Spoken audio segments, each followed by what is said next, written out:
welcome to another consignment update here at Gardner Holgate Auction Rooms. The next guitar auction coming up on the 11th to 14th of June, not far away now.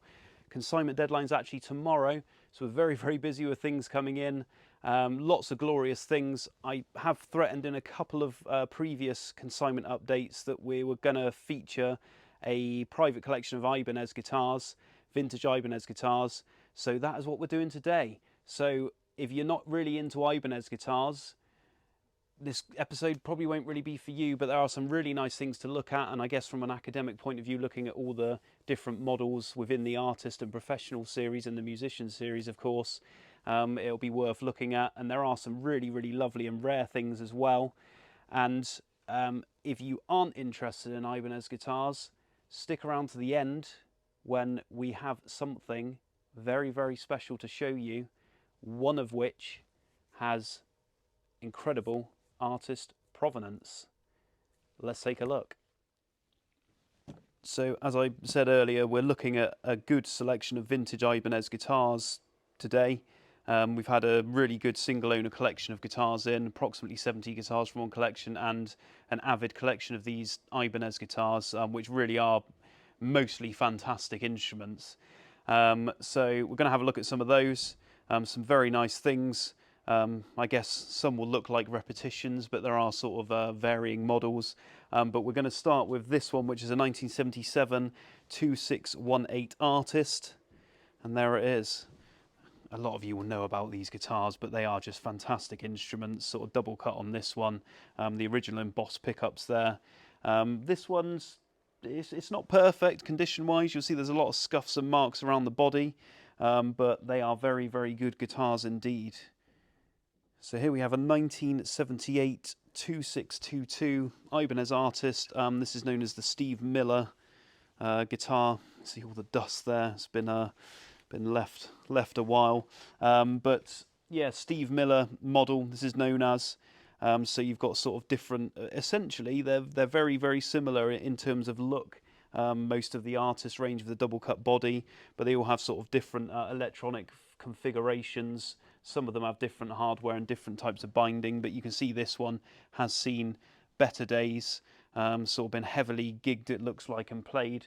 Like I said, from 1978, as you can see there, we've got replacement tuners on this one, Goto tuners, and you can see here slightly different electronic layout. There's a coil switch there, which unfortunately has been damaged. So, like I said, not the best example. It does come with its original case, but it is a rare thing, and you don't see many of them around. So we have a 1977 Ibanez Artist 2617 model, and you'll see the sort of slight difference in this one. So we've got the natural finish, and you've got this sort of beveled edge around there.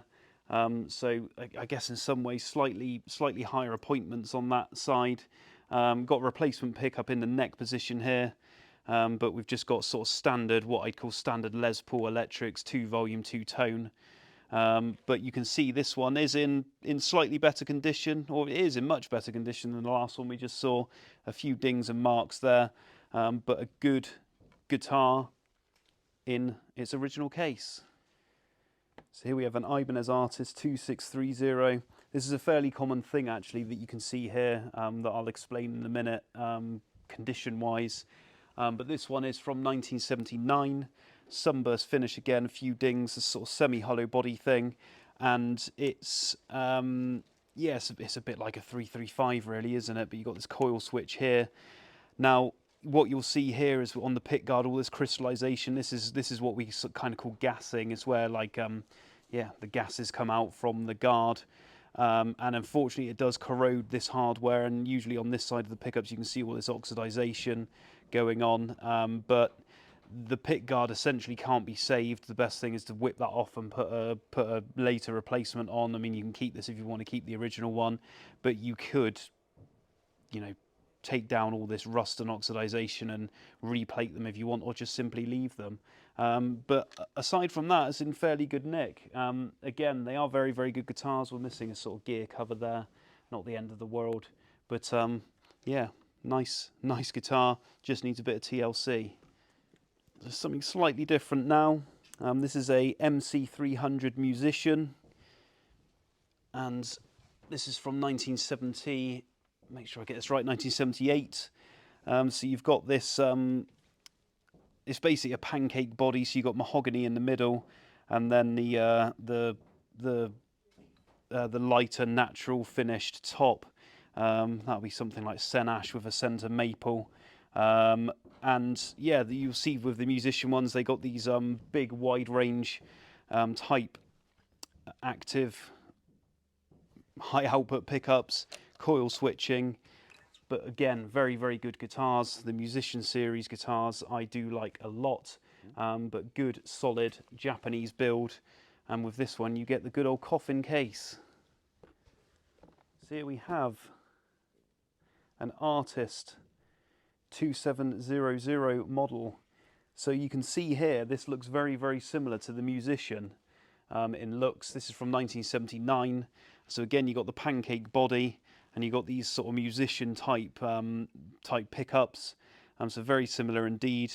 The coil switching here, and then obviously the standard switch up here. We are missing a control knob there. That should be one of those on that control.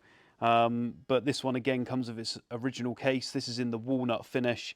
So you've got the maple centre, walnut finished sen ash again, it looks like to me, and with the maple through neck. So really, really well built Japanese guitars again. And like I said, the original case on that one. And we've got two of these in the sale. We saw one earlier, the Steve Miller model 2622 Ibanez Artist. And you can see this one's actually got the coil switch that hasn't been damaged, so you can see what it should look like. This one does have some binding rot. This can happen. You can see this quite often with Gretsch guitars. All depends on the conditions they're kept in. So you can see this isn't in the best condition, but it is a rare thing.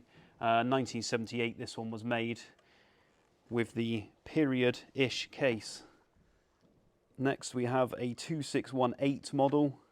Again, an Ibanez Artist. This is kind of like the simplest design, I guess, with the very Les Paul type or Gibson type configuration. Again, the Boss pickups and just a simple stop bar.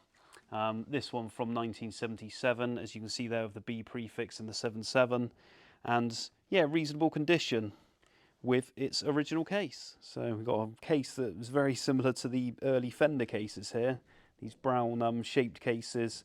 This is a 1978 Ibanez Musician MC400. So again, you can see the musician type pickups that we saw randomly on that Artist model as well earlier. But again, you can see with the pancake body from 1978. Again, a gear cover missing. I do see that quite often on these old Ibanez guitars. But that is again a nice, good quality guitar in good condition with the case. So in here, something a bit older. This is a 1453 model from around 1968. So vintage Ibanez, very early. You can see the earlier type logo there, the raised logo that's pinned on. And these are well-regarded guitars, have these sort of mini humbucker-ish type pickups. They're not quite a mini humbucker, but they're somewhere between the two. And just good quality from the late 60s from the Japanese brand.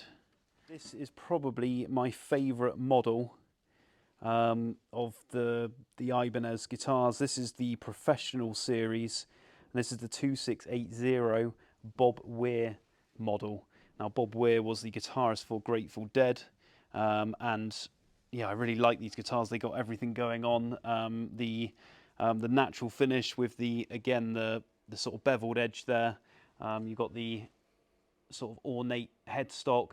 Really smart looking guitars, but with the simple controls, which I prefer. So the Les Paul controls, and you do have the SG type body. I'm a big fan of SG type guitars, so I think that is a cool thing. It's in lovely clean condition considering the age. It is from 1979. There's a few dings and marks, but it does come with its original case as well. So we have another Artist model. This is the Steve Lukather signature. It's the RS1010 SL, Steve Lukather, and this one is from 1984. So used condition, as you can see. Got the Steve Lukather neck plate there with the model number, and then you've got the Bird's Eye Maple sort of green burst top, and they're just good guitars. I mean, it would be for something that Steve Lukather would have to get behind, but it's from the Roadster series, and a very good series of guitars from the 80s. And a lot of the Roadster, I guess, non-artist associated guitars are very good guitar for the money. You can get them in the low to mid hundreds, and you can't really go wrong with them, to be honest. So here we have an Ibanez Artist 2630 model, and this isn't completely original. You'll see that it's been modified slightly to have the 345 type electronics, whereas it would not have had this sort of veritone switching beforehand. But this is from 1978, and generally it's in good condition, apart from those modifications that it's had. The pickups have been changed as well, but yeah, there we go. So here we have another one from the professional range. This is a 2671 model. Randy Scruggs was the artist associated with this one, and you can see from the professional ones, these are sort of higher end appointments with the vine pearl inlays, but you've got the standard sort of electronics. We do have the switching here. That's actually not original. If you're looking at that, it's a standard coil switch. Just a nice red knob been put on that one, but with the natural finish, very much like the Bob Weir model. But I guess the Bob Weir was more like an SG, this is more like a Les Paul, but another cool thing. So here we have an Ibanez Gem. This is from the early 90s, 1991 I believe. I'll check the serial number, yes it is, 1991, and this is the BFP, which is the blue floral pattern. So there it is, we've got the scalloped upper frets there, that you can see. We've got the good old monkey grip there. But it's in okay condition. There's a few marks and knocks, but generally for the age, I mean, this guitar is over 30 years old now, and maple board of the blue vine inlay, and yeah, don't see them come up that often. And slightly more modern, this one. This is from 2008. This is an Ibanez Gem Junior, made in Japan. It's got the Damasio pickups, and yes, it is in just really good condition. I think I did notice a ding somewhere. Yeah, there's one there when I was cataloguing it the other day. But yeah, monkey grip again with these, with the association, of course, to Steve Vai. So in here, from around 1977, we have an Ibanez Silver Series jazz bass. So just before all our bassist viewers get upset that we haven't featured many basses, although watch this space. Yeah, this is just a good thing, you know. Japanese made from the 70s. Ibanez were always making very good guitars, especially the Fender copies. And this is their take on the jazz bass from the late 70s. And here we have an Ibanez 2617, this one from 1977, again with the beveled edging, the natural finish, the sort of more streamlined, simpler electronics. Few marks and dings, but good condition. And another hollow body, this one the 2635 model, again an Ibanez artist, and this one's from 1977. You'll see this one is missing its pickguard, possibly one that did gas out, as they do, but you'll see most of the gold plating on all the hardware's gone. But this is sort of the take on the 175, but very, very, very good guitars indeed, with its original case. So probably the rarest of the lot. This is a 2640 model Ibanez Artist double neck, housed in its original double neck case there. And look at that, from 1978. It's a beast. This weighs well over 7 kilos. Quite a thing. The 12 and 6 string, but it's a good example. To be honest with you, most double necks are good examples because they don't get much road use at all, do they? You'll have seen in a previous video, if you were looking at the Rickenbacker guitars, we had the Rickenbacker double neck, the very rare Rickenbacker double neck that we had with the bass and the guitar. So yeah, that is a cool thing. Double neck 12 and 6 Ibanez Artist, in great condition with the case. And of course, don't forget, talking about Ibanez guitars, we do have the Bernie Marsden collection, which does feature quite a few good Ibanez guitars, including some Ibanez Destroyers, which are very, very collectible now. There's 2 Ibanez Destroyers from Bernie in the cell. There's a gold Clive Brown one, and then of course the one in natural finish that is in a lot better condition. So there's some really cool things. We've also got 2 vintage Howard Roberts models from different vendors, one of which was Bernie's. Bernie had a Howard Roberts model, and then another Howard Roberts model from another seller as well. And there are some other entries that do cater for the vintage Ibanez market. In fact, I see one now, and I'm just going to go pull it out as I'm looking at it. So there we have it. Again, a 335 style. This one does have the pickguard that's gas. This is from 1978. So you can see there, just as I was looking at the pickguard's been removed, you can see there, and that was the reason, because it is gas. We do have that original guard, because that is what happens. So here we have something quite special. A 1976 Anthony Zemaitis custom metal front guitar. A lot of our auction followers would have seen one in the last sale, which is a far more recent one, from around 2000, that was made shortly before his unfortunate passing in 2002.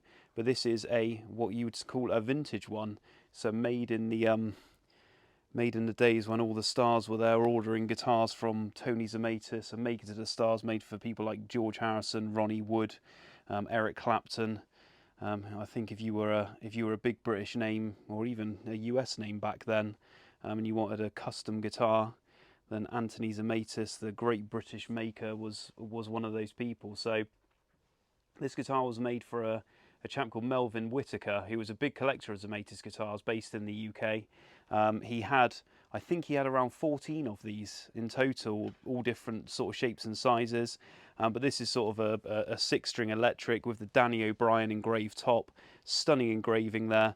And this guitar has been verified by the chairman of the Zemaitis Owners Club, Keith Smart, who's very familiar with these guitars, as he interviewed Melvin for a feature in one of the Z Gazettes, the magazine all about Zemaitis guitars that were given to members of the Zemaitis Owners Club.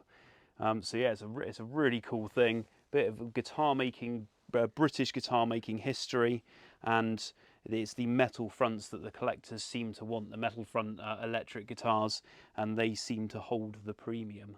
And just like buses, there's another one.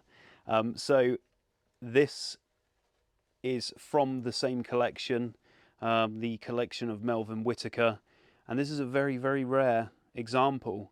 This is a 6-string bass guitar. So this big, it does weigh a lot, just over 5 kilos, I think, might be a little bit more than that. Yeah, very, very rare indeed. I'm not going to, don't quote me on this, I'm not going to go as far as to say it's the only one Tony made. It might be, but these have very recently come in, still doing some research, and I will probably ask Keith, the chairman of the Zemaitis Owners Club. He will know the answer, but it is incredibly rare. He wouldn't have made many of these at all. I'm sure he would have only made a few, even more than one, to be honest with you. What do we have here? Again, Danny O'Brien engraving, really lovely engraving there. This one's made in 1984, as you can see.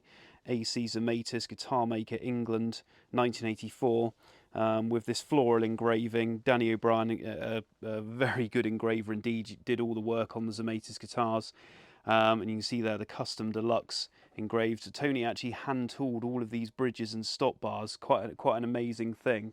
But yeah, you got the ebony board. Some of these earlier Zemaitis had the Pearl Z on the head.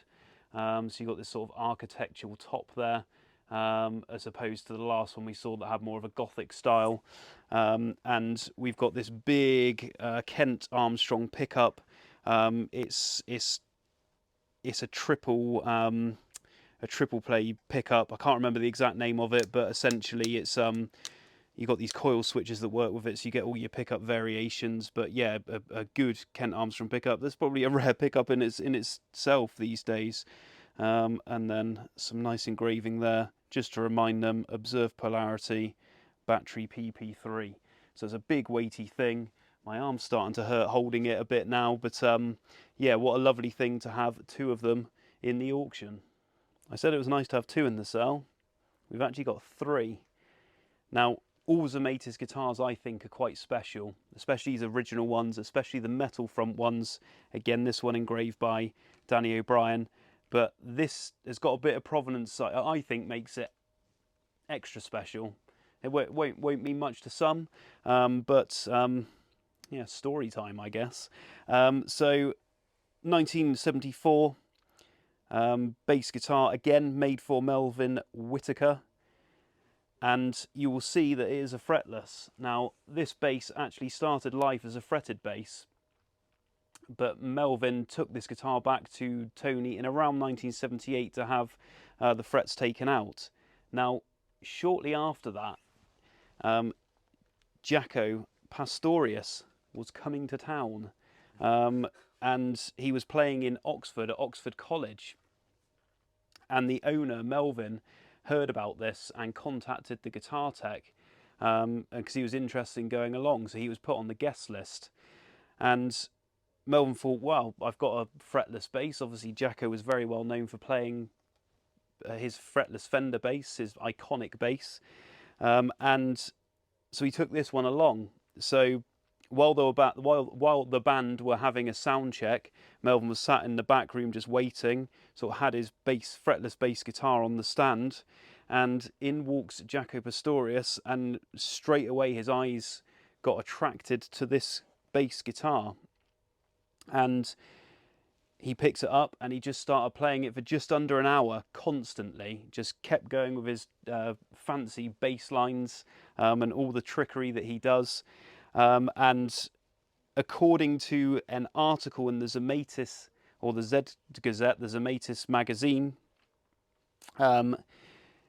he said, wow, you know, this is the best instrument I've ever played. Obviously, we're taking quotes that are recounted by other people, but it is there in an interview with Keith Smart, the chairman of the Zemaitis Owners Club, when he interviewed Melvin, and there are pictures of Jaco playing this bass, which we will show you now. So yeah, Jaco Pastorius has played this Zemaitis bass, so there will be very, very few other guitars aside from his Fender that he sort of played and played and played, hence the condition it ended up in, and this is one of them. So yeah, it came to play over here and played this fretless bass. So not only is it a collectible Zemaitis bass guitar, it's also one that some collectors will like the fact that it will have some Jaco DNA on it somewhere. So yeah, a really, really cool thing. With a really cool story as well. This one has actually got some old vintage Telecaster bass, Fender bass pickups. Apparently they were given to Tony by Ian McLagan. So that's also a story that is recounted in the Z Gazette. So again, extra artist association with this guitar in some ways, that these were his old pickups. But yeah, you can see the Gothic style headstock, the name of who they were made for there on the truss rod cover, all engraved. But what a glorious thing, and it's lovely to have three in the cell. And when I say three in the cell, I mean we do have three in the cell. I'm not going to present another one. Thanks for joining us today, ladies and gents. A bit of a focus on vintage Ibanez guitars, but of course those three rather special Zemaitis guitars as well.